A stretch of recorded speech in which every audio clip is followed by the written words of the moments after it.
Hello, this is Bev Holden from the Clear Thinking Partnership, and this is episode 14 of Collaborate Live. So this afternoon I'm joined by Wyke from Leap Further. Kev and I were strangers until a client brought us together, put us in a room and said, collaborate, which we did successfully, I think. So hello, Kev. Hi, Bev. Yes, I hope it was successful as well. I think it was successful. We forced collaboration, but we knew each other before online on Twitter, though, didn't we? So we'd had a little bit of previous. So it wasn't entirely a new coming together, and I think it's been very successful collaboration. Yeah, definitely. So we're going to talk today about collaboration from your point of view, your experiences of great collaboration, how it features in the work that you do.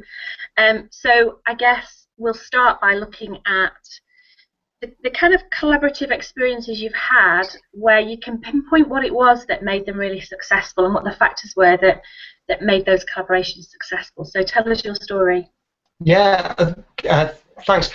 So when you sent out your little preview about this and said, have a think about these questions, and one of the questions was, what's your most positive experience of collaboration? I thought, I can't pick one. That's really tough, isn't it? Because there's loads of them. There's loads of positive experiences. And what I came to start to understand as I was thinking it through was how collaboration is such an important part in the good work that I do, and a key bit to me working really well. So I did start to think of some of the collaborations that have been really good. Obviously, collaboration with yourself and which has been really interesting, and some of the things that have been interesting about collaborating on that project, which is about we're particularly talking about a communication workshop and helping people to think about communication as one of the key aspects of the collaboration between yourself and myself. I think what I found really useful with collaboration then was how it helped me to feel brave and to take more risks than I may have done if it was just to myself, because I could test things out with my co-collaborator. I could say, I'm thinking about, what do you think? And I knew that I'd get some good feedback, some interest. I could look someone in the eye and they'd say, yeah, that sounds great or not. So I think that sort of collaboration is really useful, and that in collaboration when you can have somebody that can help you be brave is really good. There are loads of other bits of collaboration that I think have been fantastic. I mean, there's all the people that we kind of know through Twitter, which is weird to some extent because I've collaborated with lots of them, with Ian Pettigrew, who you've had on, with John Bartlett, with Tash Stallard, and I've met and done workshops with loads and loads of people from that I didn't know before that I now would claim that they're collaborators. And there's something about that collaboration which is great because you get to draw on other people's experience, other people's knowledge, other people's insight. And I find that really fascinating and enthusing and invigorating as well. But the example that I thought was a really good example for this was the collaboration I'm involved with the Northwest NHS Research and Development team. And these guys look after developing the research community for the NHS in the whole of the northwest of England, and they involve a number of external people to help them with lots of aspects of their work, but particularly about creativity, thinking differently. I'm helping them with running big open space workshops to help their community start to discuss some important questions. And I really like the way that they are creative and open and allow us to be very brave and take big risks in a truly collaborative way. We sit down round a table and everyone's ideas are truly collaborative. So the client is as much a partner in the collaboration as I am, and I think that's really nice when you get that sort of true collaboration. And I think the key to it, the one bit that I thought, yeah, absolutely, that's what makes it a difference, is about the level of trust that you have then within that collaboration. And I feel that with the Northwest R&D team, when we're working together, there's absolute trust from both sides about, you know what you're doing, you know your onions, get on and do something, and we'll support you. Even if we're not sure what it is we're going to do, even if we're taking risks and stuff, even if we're in the middle of an open space event and we really don't know where it's going, and we're just trusting each other to deliver really well. I think that's really nice. I was with them yesterday and the day before on a big conference that they were doing, and was helping the researchers in the Northwest think about using social media and mobile technology to do work and to be part of the learning and personal development. And it was fascinating. And we had some ideas about what the workshop might be. And we had some ideas about some of the support I might be able to give throughout the 2 days in curating and that sort of stuff. But it turned into something very different during the 2 days as we kind of helped it to flow and to deliver what the delegates were asking for rather than maybe what we'd decided before. And so that happened and worked because there was a collaboration where we were trusting each other and able to be brave and take some risky decisions that really paid off. I really like what you're saying about the bravery element. Yeah. And about the risk, but there's something else that I guess you're doing when you're in that collaborative environment. You've got those people in your hands, and like you say, they know you know your onions, and they're trusting you to do something. But do you know what it is that you're doing that's really engendering that trust, that's making them feel really comfortable about being brave and about taking some of those risks? Well, I think that trust is probably made up of two elements, isn't it? And one element is about being competent and being able to do your job well. And so there has to be a demonstration that you can do whatever it is that you do well, and people can see that and think, yeah, I know that you know what you're doing. You're competent. You're able to do it. You know your onions, sort of thing. And then the other element of it is that you've got the interests at heart. You've got some shared interests at heart in this. You're both aiming for the same thing. So people will really trust you if you're demonstrating that you share their passion for something, their aims for something, their objectives, their outcomes, their values, that you share something that they share, and you're competent. When those two things come together, I think then people can really start to trust you and really start to help things fly. Yeah, and I think that's a real skill of a great facilitator, is to use your skill and judgment in the moment to respond appropriately, because that builds that. That's the thing, isn't it, that makes people feel that, oh yeah, okay, so he's doing and saying the thing here that's making me feel like he has my best interest at heart, because it's the words that you say, but also it's the responsiveness to them, and the direction they're taking things in. Absolutely. I think there's that bit about you've got their interests at heart. There has to be a level of authenticity in that as well. It can't be people will see through an inauthentic play at that, where you're pretending that you've got someone's interests at heart, but you've got some underlying your own personal agenda or different agenda that you're trying to push through. People will see through that very quickly. It has to be authentic. I think you're right that it's probably one of those skills for facilitating that you don't always necessarily consciously think about. You might think about the competence bit, mightn't you? Because you'll be thinking, right, I've got to have my tools right. I need to. I know how to create the right space. I know how to work with some of the tools and techniques that I've got. So you might think consciously about competence. But I'm not sure I've always thought consciously about shared interest, but it's probably really important, isn't it, to kind of be clear in your mind about why you're doing what you're doing with the group that you're doing it, and maybe where those shared interests might be that can be helpful in creating a rapport, in building some a little bit of trust and a little bit of interaction with the group, and then some true collaboration with the group that you're working with. Yeah, it's often the kind of stuff that I think if you overthink it doesn't come. It's either in you naturally and you have that connection with those people, or you give your full attention to those people in order to create that connection. Yeah. When you've got it flows, rather than it being something that you can engineer and really focus on it. It's like if you concentrate on driving a car, suddenly you can't change gear. It's that automatic process. Yeah. I can't facilitate anymore. I'm stalled. What's my values again? I need to write them down. Oh, yeah. Yeah, And, did you do that stuff before you go in? yeah, absolutely. Well, I think that it's really interesting thinking about facilitation as collaboration as well. And so collaboration isn't just the work of producing stuff for a client, but it's the work of working with your groups and your teams and your individuals. That's true collaboration too.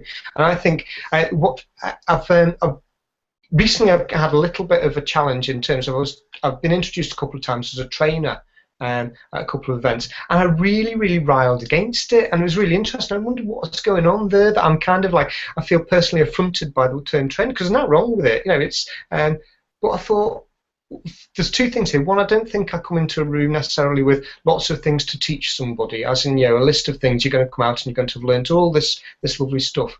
I kind of come into a room to join, to join with the team, to help them, to collaborate, to work together on something, to create a space where we can work together on something and come out with something that's useful to mainly the team, but it's also be useful and interesting to me as well. And that doesn't feel to me like it's what a trainer does. So it's quite interesting. I thought, you know, maybe I aim for collaboration, to collaborate with the people that I work with. I don't necessarily aim to train them in something. Yeah, I totally agree with you there. And I think when I walk into a room, even if I've been badged as a trainer before I go in, there's a lot of wisdom in the room. And my job is to help people uncover that by stimulating with the material that we've got, by using that as a catalyst. And like you say, by creating that space and that environment where they can share their information, their knowledge, their wisdom. And that's a much more comfortable way for me to do that. I don't like to be the person in front of the room, the guru, because I'm not. Yeah. I think you're absolutely right. I think that it's really important to me in the way that I work, that I always recognise that there's loads and loads of knowledge, potential, insight in the room, much more insight and knowledge about the area that those guys are working in than I'll ever have. And my role is to help them guys unleash that knowledge, and for that to come out, and for them to be able to share it, and to even to recognise it themselves as well. So not for me to come in and give new knowledge on top of it. It's not kind of the stuff that I do. I'm not although I might use things, tools, techniques that they might not have come across. It's not about me imparting knowledge. It's me about me sharing and co-creating and exploring, creating an interesting space for us to together explore an issue and work through an issue. Yeah, I like that. And I think we're naturally drifting into the topic of how collaboration plays a part in the work that you do. So tell a bit more about how you use collaboration to get really good results for the people that you work with. Well, I think it's we have touched on it nicely already. So it comes through, I think, in most aspects of the work that I do, and I find when I am collaborating in whatever aspect it is, I do better work than when I'm not collaborating. I think I'll try and explain that a little bit better. So some of our work obviously is designing and thinking about how you might do some work with a group, or how you might work with a team. Yeah. And you can do that. I can do that sat at my desk on my own, and produce some nice, interesting stuff, and it's all right and everything. But it's much more exciting when I'm doing it with the client and other people that I might be working with, other facilitators, because, like I said before, I think it's much more personally challenging in a good way, as in it pushes me, it stretches me, it makes me bring my A game as well, rather than a watered down version of it. So there's that bit about when you do creating, collaboration really helps to be, like I said, brave, to feel confident, to test stuff out, to bring interesting, wild and wacky stuff as well, and to contribute to other people's work as well, not just mine. So, to be able to think, oh, that's really interesting. Could we do? Would it be interesting if we did? And to learn stuff. People have got so much good stuff out there, and do some really interesting work. It's great to work with other people to see how they handle challenges, groups, teams, and to think, oh, that's brilliant. I could use a bit of that as well. So all that in kind of the design bit. In the working with groups and teams, I strive for it to be collaboration rather than, as I said before, teaching. It is when my work feels at its best, and when I'm most excited and invigorated by it, when it feels effortless, it's when I've done my bit and the group have done their bit because we've been working together on it. It's when we've those are seamless. We're working together, collaborating to achieve an outcome, an aim, an endpoint. The workshop I did a couple of days ago on social media with Northwest Research and Development guys was truly interactive, where the guys in the room told me what they wanted to learn, and we then figured out a way of exploring how we might learn that, how we might understand it, and how we might play with it, and how we might get some learning outcomes. It wasn't a, here's the list of things we're going to teach you today. It was really interactive, and that's collaboration in the moment for us to figure out how you get what you want out of the time we've got together. So that's kind of, so it gives me my most confidence, and it helps me push me my most, and it helps me bring my A game, I think. Yeah. What do you think that? Oh, if you think, oh hello, I'm doing something wrong there. If you think about the outcomes that the guys got that you were with this week when you were doing that work, how do you think the experience was better for them because of your collaborative approach? Well, I think now I haven't reflected on that, so I think that it can be challenging because you may come with expectations about how a session might go. So a delegate might think, well, I'm going to have a chance to sit down and listen to some expertise or something and learn something. And so the expectations are immediately kind of challenged, because it'll be like, okay, well, what do you want to get out of today? But then immediately I think they'll feel, well, actually, okay, this is going to be very focused on what I want, not on something very general. Actually, I can bring myself into this workshop, into this learning opportunity, and I can get something very personally useful to me in it. But also they have to bring themselves in, so there's something active that they've got to participate and collaborate and cooperate in that as well. So I guess the delegates will feel lots of feelings about that. Some of them will think absolutely wonderful, some will think, oh, I just want to sit at the back and listen, thank you very much. But they will have an opportunity to get something very focused on what their needs are as well. So yeah, I think we've got great feedback about it. Yes, as well. People did get some very personal learning experiences out of it, not a set of learning objectives, which I think was great. You said something before about when you're collaborating. I can't speak now. When you're collaborating, it makes you bring your A game. Yes.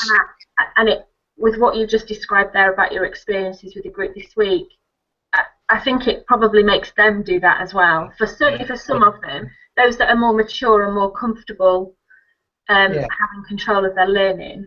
But I think that can only be a good thing to keep encouraging people to do that and keep giving them the opportunity to bring that A game to the situation. I think it's about that self-managed learning, isn't it? And about you, if you're again, I'm not.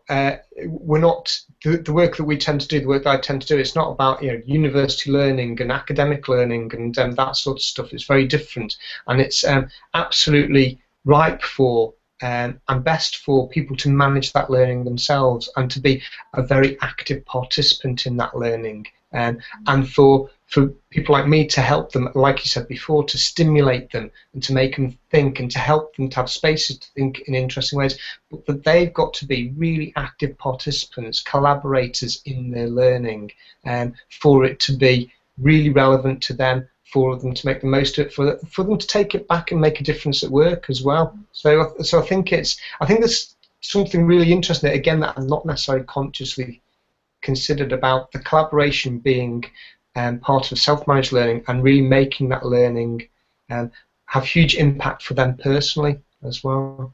Yeah. Okay, so we've talked about the fact that you've collaborated with a number of the people who've already been in the Collaborate Live series. Yes. And you know that my final question is the one that says, if you could collaborate with anybody, Yeah. planet in the universe, anywhere, who would it Yeah. be, and why would you choose Yeah. them? Yeah. God, this is a question, isn't it? And I want to collaborate with all of them. Everyone I meet's fantastic and amazing, and has got some really interesting stuff to do. And everyone that we meet that's in the field that we work in, I think I'm amazed by some of the work that they do, and think, oh yeah, I'd really like to work with them. But I wouldn't want to pick one out of all of them, because I think it'd be mean on all the others as well. And then you think, oh, you could collaborate with Richard Branson, you could collaborate with all these and Steve Jobs if he was still with us, and all that sort of stuff. But I did think of one person that I would like to collaborate. It is an in the world person, and it was Ricardo Semler who wrote the book Maverick, which was the story of Semco in Brazil, company that he introduced democracy in the workplace into it. Real radical thinker about how you flatten structures in organisations and bring true collaboration at work, where the teams, the people doing the work, are the experts. They design their work. They think about how they do it better. They have the authority, the power, and the ability to change work. Hierarchies get reduced, and when I read his book, the book Maverick, I thought it was inspirational about how a leader giving power away and creating an environment where you would cooperate and collaborate rather than manage. The success story was fantastic. He made an amazing difference to the organisation. I think it just demonstrated that when people say, "Oh yeah, you won't be able to do it around here," actually it can be done in big corporations, big money-making corporations, and it's truly inspiring. It's described as democracy in the workplace, but I think it is absolute collaboration, true collaboration across and through a workplace. So if I could collaborate with anyone, just to find out a little bit of the magic that he had that could bring that, Ricardo Semler, I think I'd like to collaborate with him. Fantastic. Kev, we've reached the end of our time together. So I just want to say thank you very much. Thank you so much for spending time talking to me today and taking part in the Collaborate Live series. It's been really nice to talk to you. Thank you so much for inviting me. It's been a pleasure to just be able to waffle on for 20 minutes. It was very insightful waffle, I can assure you. So this has been episode 14 of Collaborate Live. We were joined by Kev Wyke from Leap Further. We'll be back next week with something a bit different, because next week is the Scotland L&D Connect unconference, and we're doing a Collaborate live in the room with more people. So we'll see what happens then, but thank you very much for joining us. I'm Bev Holden from Clear Thinking, and we'll see you soon.